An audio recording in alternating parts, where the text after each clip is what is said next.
Halo semuanya, selamat pagi, siang, sore, maupun malam buat teman-teman yang sedang menyaksikan video ini. Video ini dibuat oleh kelompok 6 yang anggotanya adalah saya Andika Daniswara, Haliza Putri Nuraini, dan Violeta Agustin. Di video kali ini kami akan memaparkan materi mengenai pasar modal. Apa sih pasar modal itu? Pasar modal merupakan pasar untuk berbagai instrumen keuangan jangka panjang dengan jangka waktu lebih dari 1 tahun. Contohnya itu seperti saham, surat utang atau obligasi, reksadana, dan berbagai instrumen derivatif dari efek atau surat berharga. Pasar modal merupakan sarana pendanaan bagi perusahaan dan pemerintah, dan sebagai sarana kegiatan berinvestasi bagi pemilik dana atau investor. Sementara pengertian pasar modal menurut ahli, yaitu Bruce Lloyd, dia memaparkan pasar modal itu adalah bertindak sebagai penghubung antara para investor dengan perusahaan maupun instansi pemerintah melalui perdagangan instrumen jangka panjang seperti obligasi, saham, dan lainnya. Lalu yang selanjutnya adalah manfaat pasar modal. Adanya pasar modal ini memberikan manfaat bagi para masyarakat, investor, emiten, pengusaha, dan negara. Di sini saya akan coba jelaskan apa saja manfaat tersebut. Yang pertama adalah manfaat pasar modal bagi masyarakat. Investor dalam hal ini adalah pemodal yang ingin menginvestasikan dananya dengan membeli instrumen-instrumen pasar modal. Siapa aja sih yang termasuk pemodal? Siapapun. Masyarakat biasa pun bisa untuk menjadi investor di pasar modal dan banyak manfaatnya, yaitu seperti membuka lapangan kerja bagi masyarakat. Pergerakan di pasar modal ini juga bisa menjadi pendorong perkembangan industri lain dan menyebabkan munculnya sejumlah profesi kerja, mulai dari pialang, lembaga clearing, dan masih banyak lagi.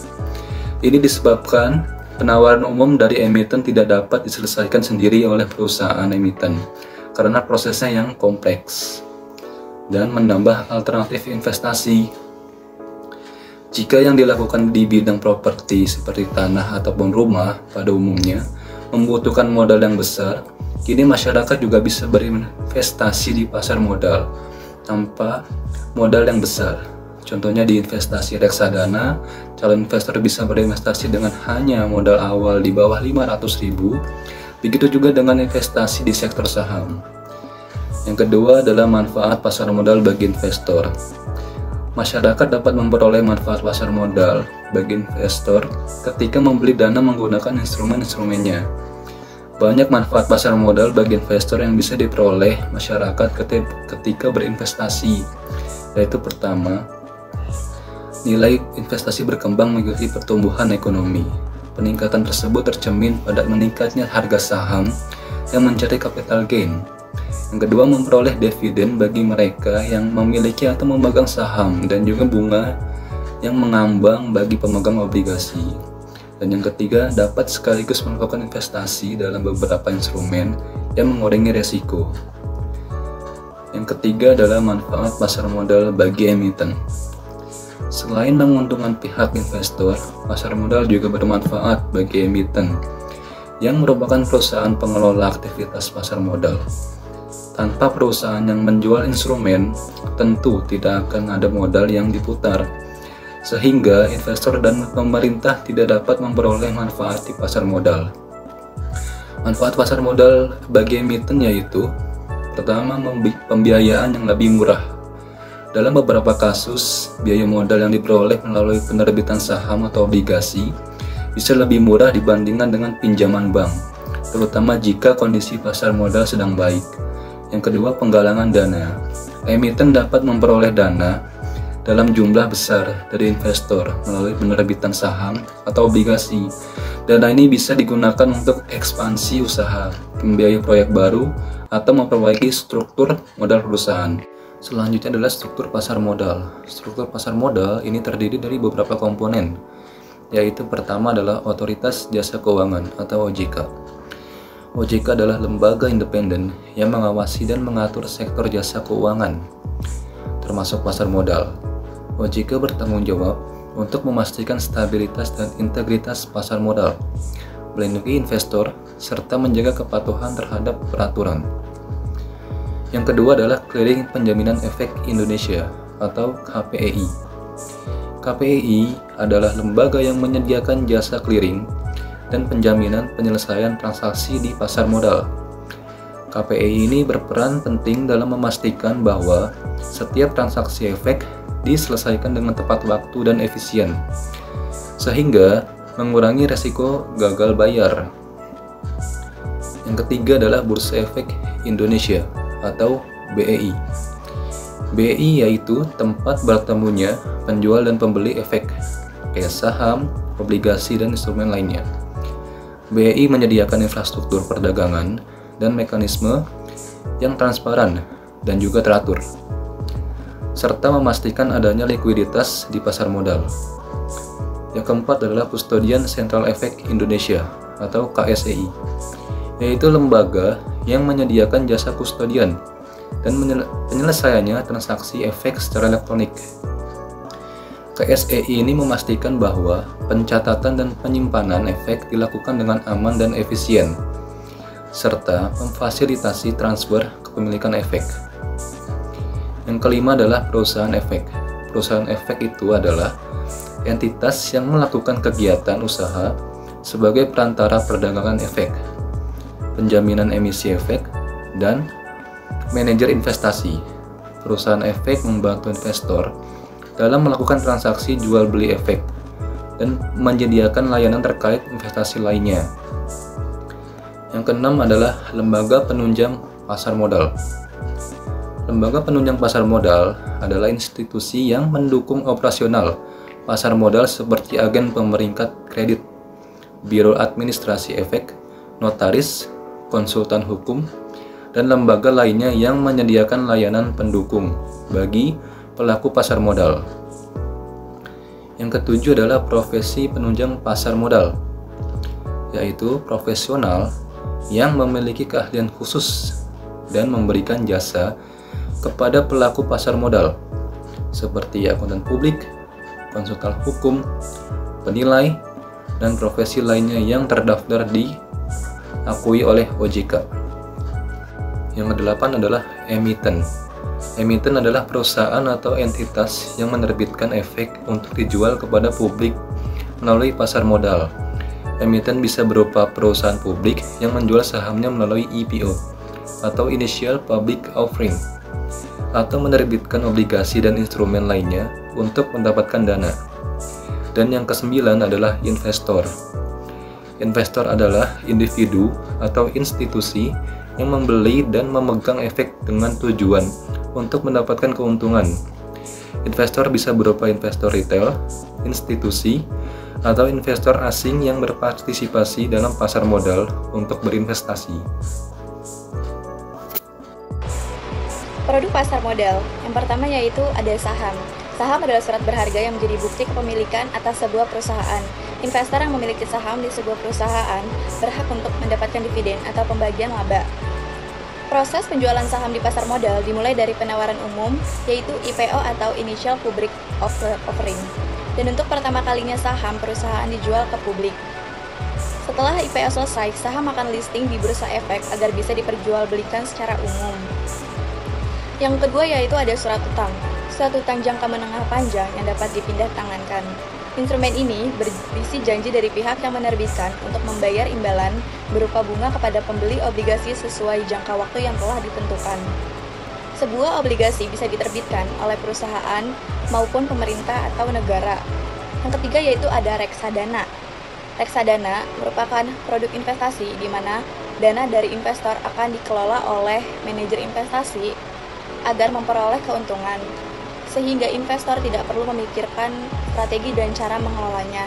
Terdapat dua jenis investasi reksadana, yakni reksadana jangka panjang dan reksadana jangka pendek. Reksadana jangka pendek umumnya bersifat liquid dan praktis. Biasanya jenis reksadana ini dapat ditemukan di pasar uang. Yang keempat yaitu Exchange Trade Fund atau ETP. ETP pada dasarnya adalah dana yang diperdagangkan seperti saham-saham di bursa efek. Dalam hal pengelolaan dana, ETV serupa dengan reksadana, namun dalam hal mekanisme, transaksi jual beli ETV serupa dengan saham. Selanjutnya yaitu manfaat berinvestasi di pasar modal. Yang pertama yaitu capital gain. Capital gain adalah keuntungan yang diperoleh investor dari selisih harga jual dengan harga beli suatu instrumen investasi seperti saham. Jika seorang investor membeli saham pada harga tertentu dan kemudian menjualnya pada harga yang lebih tinggi, selisih antara harga jual dan harga beli tersebut disebut capital gain. Misalnya, jika seorang investor membeli saham perusahaan A seharga 10.000 per lembar dan menjualnya seharga 15.000 per lembar, maka investor tersebut mendapatkan capital gain sebesar 5.000 per lembar saham. Yang kedua yaitu corporate action. Corporate action adalah tindakan korporasi yang mempengaruhi pemegang saham dan obligasi. Sebagai pemegang saham, investor memiliki hak untuk terlibat dalam berbagai keputusan perusahaan yang dapat memberikan manfaat finansial tambahan seperti dividen, yaitu pembagian laba perusahaan kepada pemegang saham. Dividen bisa berupa uang tunai atau saham tambahan. Yang kedua yaitu saham bonus. Saham bonus ini yaitu saham tambahan yang diberikan kepada pemegang saham dari keuntungan yang dihasilkan oleh perusahaan. Yang ketiga yaitu right issue. Kesempatan untuk membeli saham baru dengan harga yang biasanya lebih rendah dari harga pasar. Memberikan kesempatan untuk meningkatkan kepemilikan saham pada perusahaan tersebut. Yang ketiga yaitu rapat umum pemegang saham. Pemegang saham memiliki hak untuk diundang dan menghadiri rapat umum pemegang saham. RUPS adalah forum utama di mana para pemegang saham dapat berpartisipasi dalam pengambilan keputusan penting perusahaan seperti pemilihan dewan direksi, persetujuan laporan keuangan, dan keputusan strategi lainnya. Kehadiran dalam RUPS memberi pegangan saham kesempatan untuk memberikan suara dan mempengaruhi arah kebijakan perusahaan. Selanjutnya yaitu keuntungan saham. Yang pertama yaitu terjangkau. Membeli saham tidak memerlukan modal yang besar. Banyak platform perdagangan saham memungkinkan pembelian saham dengan jumlah kecil, sehingga investor pemula dengan modal terbatas pun bisa memulai berinvestasi. Yang kedua yaitu pemilik perusahaan. Dengan membeli saham, investor menjadi bagian dari pemilik perusahaan. Ini memberikan hak-hak tertentu seperti hak suara dalam rapat umum pemegang saham atau RUPS dan hak atas dividen. Yang ketiga yaitu ada pertumbuhan laba bersih. Jika perusahaan tempat investor menanamkan modalnya mengalami pertumbuhan laba bersih, nilai saham cenderung meningkat. Ini memberikan potensi keuntungan jangka panjang yang menarik. Yang keempat yaitu RUPS dan memiliki hak suara. Pemegang saham memiliki hak untuk berpartisipasi dalam rapat umum pemegang saham atau RUPS dan memberikan suara dalam pengambilan keputusan penting perusahaan seperti pemilihan direksi dan kebijakan perusahaan. Yang kelima yaitu capital gain. Capital gain adalah keuntungan yang diperoleh dari selisih harga beli dan harga jual saham. Jika saham dibeli harga rendah dan dijual saat harga tinggi, investor dapat meraih keuntungan yang signifikan. Yang keenam yaitu ada dividen. Dividen adalah pembagian keuntungan perusahaan kepada pemegang saham. Beberapa perusahaan membagikan dividen secara rutin yang bisa menjadi sumber pendapatan pasif bagi investor. Yang ketujuh yaitu transaksi fleksibel.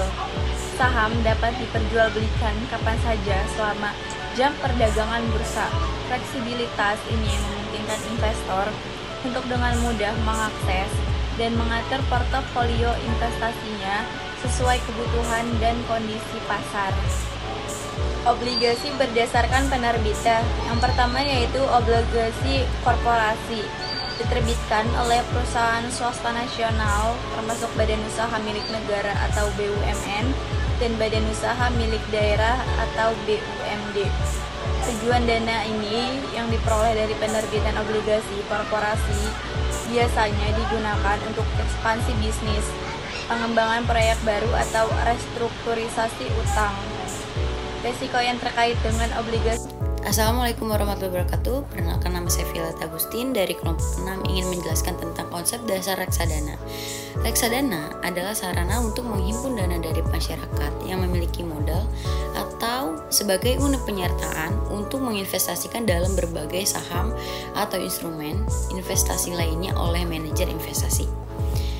Secara singkat, tentang pengertian reksadana untuk Anda, investor pemula, Anda hanya perlu menyetorkan uang kepada pihak manajer investasi yang diselenggarakan oleh pihak bank dan penyedia asuransi untuk memilih dan membeli reksadana yang diinginkan. Selanjutnya, Anda hanya perlu memperhatikan pergerakan dan perkembangan investasi Anda sembari menambah dana layaknya menabung. Maka dari itu, reksadana cocok sebagai produk investasi bagi pemula dan Anda yang belum punya cukup waktu mengelola investasi secara mandiri. Yang pertama, reksadana saham. Tujuan reksadana saham bertujuan untuk memperoleh pertumbuhan modal dalam jangka panjang. Reksadana ini menginvestasikan sebagian besar dananya pada saham-saham perusahaan yang terdaftar di bursa efek. Karena sifatnya yang berfokus pada saham, reksadana ini memiliki potensi imbal hasil yang lebih tinggi, namun juga disertai dengan risiko yang lebih tinggi dibandingkan dengan jenis reksadana lainnya. Yang kedua, reksadana pendapatan tetap. Tujuan reksadana pendapatan tetap bertujuan untuk memberikan pendapatan yang stabil dan tetap kepada investor. Dana reksadana ini diinvestasikan pada instrumen surat utang atau obligasi, baik itu obligasi pemerintah maupun obligasi korporasi. Dengan demikian, reksadana ini cocok untuk investor yang mencari pendapatan rutin dengan tingkat risiko yang relatif lebih rendah dibandingkan reksadana saham. Yang ketiga, reksadana pasar uang. Tujuan reksadana pasar uang bertujuan untuk menjaga likuiditas dan mempertahankan nilai modal sambil memberikan sedikit pertumbuhan dana dalam reksadana ini diinvestasikan pada instrumen pasar uang seperti deposit berjangka, sertifikat Bank Indonesia, atau surat berharga komersial dengan jangka waktu pendek. Reksadana ini cocok untuk investor yang mencari instrumen investasi yang aman dan mudah dicairkan dalam jangka pendek. Yang keempat, reksadana campuran. Tujuan reksadana campuran bertujuan untuk mendapatkan kombinasi antara pertumbuhan modal dan pendapatan tetap. Dana dalam reksadana ini diinvestasikan pada kombinasi saham, obligasi, dan instrumen pasar uang dengan diversifikasi. Ini di reksadana campuran mencoba mengurangi risiko sambil tetap mengoptimalkan potensi imbal.